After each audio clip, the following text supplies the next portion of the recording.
be talking to players from the entire team. Today, I'm joined by Peyton Chattenay. What's your mindset when you step on the mound? When did you learn you were going to be in Orleans? What do you think that feeling is going to be like? Hi, Cape League fans. This is Coach K, manager of the Orleans Firebirds, and I'm here to tell you that Cape League baseball is back this summer, and it's time to meet the Bird King. Welcome into another episode of Meet the Bird Gang 2.0. My name is Noah Searson, and today we are joined by Hayden Mullins.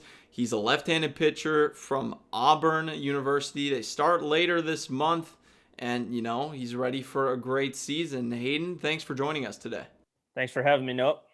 So, I'd like to take it to the start of your career. It's how I start a lot of these interviews, because everybody's got a story of, how they got into the sport and eventually fell in love with it and found at least some success, because you are a collegiate baseball player after all, and playing for the Firebirds this season. So just give me your story of how you started playing baseball and, how you knew it, hey, this might be something I want to do someday. So I actually got into baseball from a couple of friends down the street. They were always watching it, and I would hang out with them all the time. So I would just go down there and they'd be watching baseball, and I never thought anything of it. But I didn't want to get left out. Had a little FOMO. So just started looking into stuff. I think 06, 07 Red Sox were like the first team I actually watched and looked into, because they were either Red Sox or Cubs fans. So, I just watched them, like guys like J.D. Drew, Kevin Youkilis, Dustin Pedroia, all those guys. Just that's what I grew up watching, and that was the first team I ever knew. And I started playing like the year after and just fell in love with it. Always loved it. Never could have seen myself playing collegiate baseball, but I just loved to play the game. And once I got the opportunity, just took advantage of it.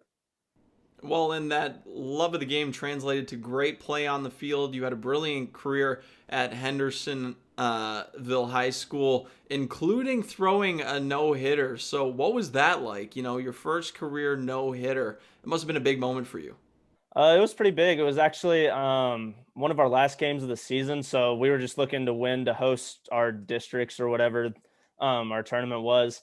And I didn't really think anything of it. And we roll around to like the 6th or the 7th, and no one's really saying anything to me. And I knew I'd struck out a couple guys, but wasn't really paying attention. Just knew that we were up 1-0, 2-0, something like that, and couldn't let them get across the plate. After the game, I walked up to my catcher and I was like, "Do you know that was a no-hitter?" And he was like, "No, I didn't even pay attention." But gave him a big hug. Everybody came and stormed the mound.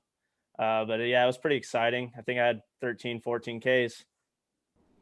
And, that's awesome for you. That's kind of crazy to think that you didn't even realize how big that moment was. But, it speaks to how great of a career you had there.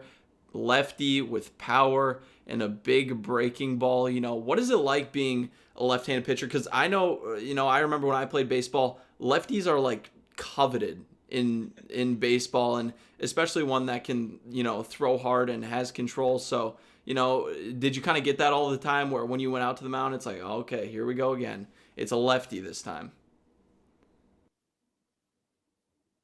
I didn't get that a lot just because I'm not one of the bigger guys out there. So I was kind of always walked out there all arms and legs, and everybody's like, this guy's going to throw mid-60s, like not really thinking anything of it.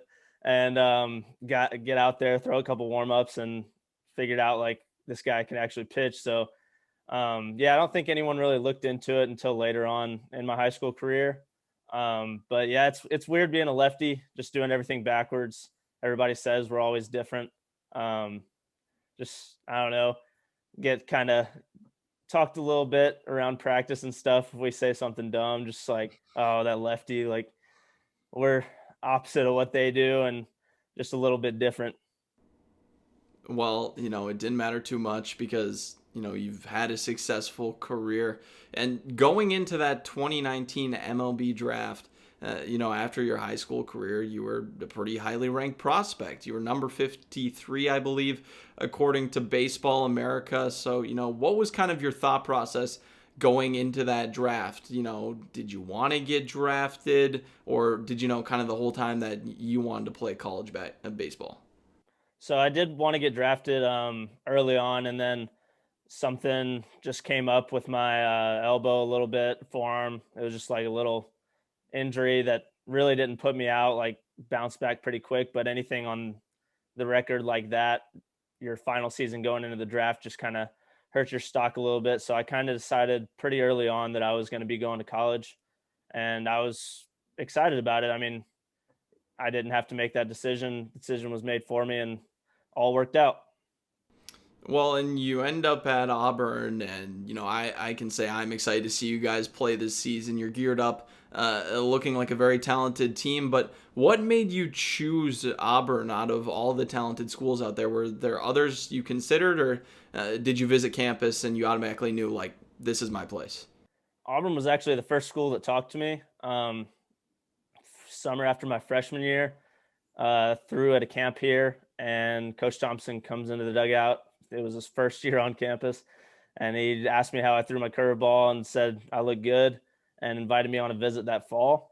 And this was before I had even like made the jump in my height or velocity. But I mean, that was the first thing I fell in love with about Auburn is Coach Thompson, huge pitcher guy and just class act. I mean, everybody that comes across him loves him. If you ever hear him speak, I mean, it's just amazing. Get you fired up, get you ready for baseball season. So that was the first thing that made me fall in love with it. And then when I finally came on the visit, just everything about it just kind of felt like home. Living situation was amazing. Looked at the field, everything. And I mean, they had an amazing staff. They were bringing in Coach Nonamaker, and now we have Tim Hudson as our pitching coach. So it's pretty amazing to see what we're working with over here. Well, and you finally arrive on campus, and it's funny. I was actually reading an article from the Hendersonville Standard from this last summer. Zach Womble of the Hendersonville Standard, hard word to say, and he recalled, when you first got there, it was different baseball. I believe it was your teammate Ryan Bliss, you said, hit a nuke off you. So what was that like, kind of adjusting to, hey, this isn't high school ball anymore. This is, we're playing in the SEC. Yeah, it's a faster game. You definitely first time step up in live BP, face Bliss and someone else, and first pitch Bliss takes me like Oppo one hops the wall, and I just kind of sat back. I was like, wow, this is a different game. You go from being like the top in high school to just starting right over into college, and I mean, it was a good experience though. It kind of woke me up and told me that I needed to step it up. I mean, it's not playing around anymore. It's a job now. So got to work hard, and you just can't have anybody working or outworking you. And you got a couple games into the season, but of course that's when everything went on pause, and you've had a long break heading into this new season. So during that time off, which has been a long time, I'm sure it's been a long time since you've actually played in a baseball game. What's been your mindset? Like, how have you gotten through the grind and, stayed true to what you want to accomplish at Auburn this season? I mean, since we left campus, my mind was set on this season. Everybody thought we would be coming back last season. It was kind of a thing like where it may only be 2 weeks, 3 weeks, however long. Turned out to be a lot longer. So just every single day been looking forward to February 19th, getting ready to play.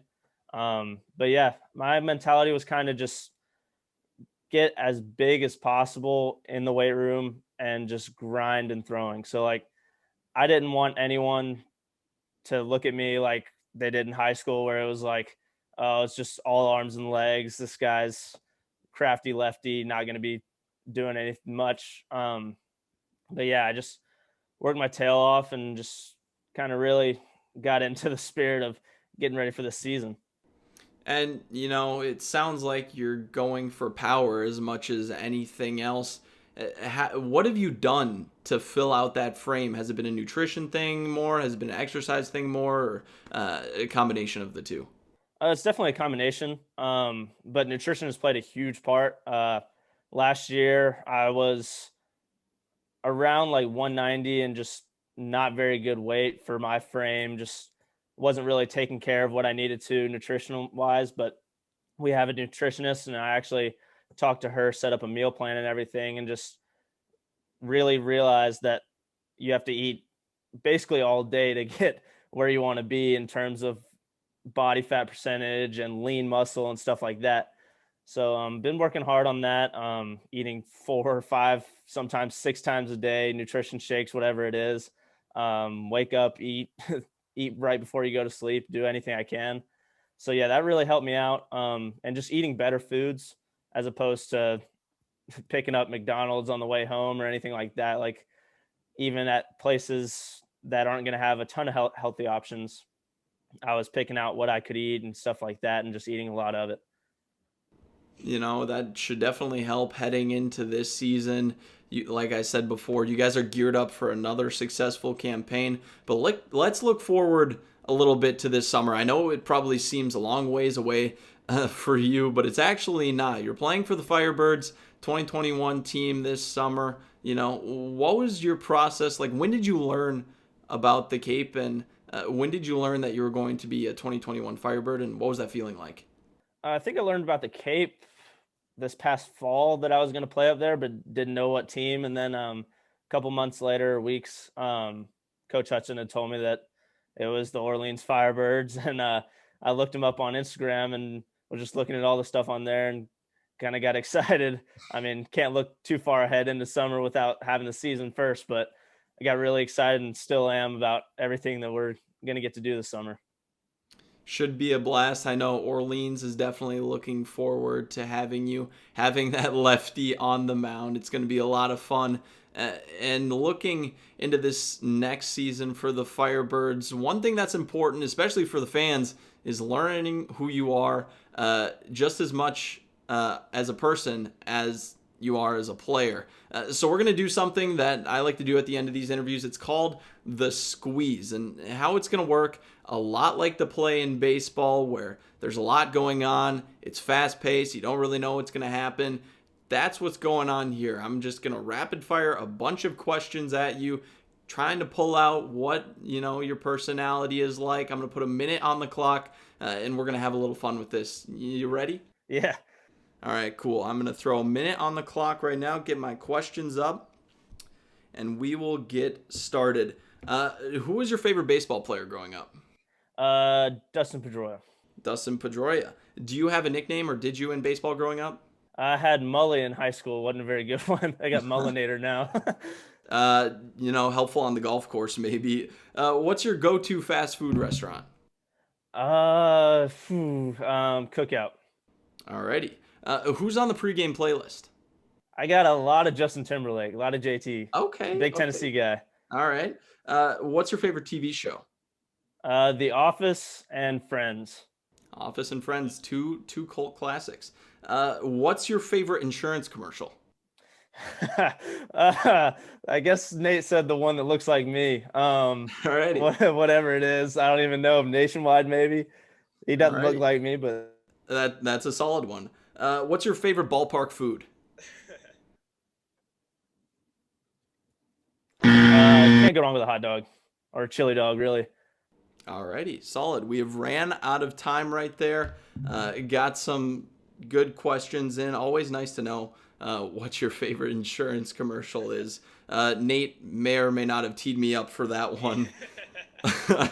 But as we wrap up here, we're getting a little bit low on time. I'm going to ask you one final question, and it's something, that the fans can look forward to. I want you to paint a picture as eloquently as you would like to the Orleans Firebirds fans, and, what they should expect out of you this season and why they should be excited to see you as a 2021 Firebird.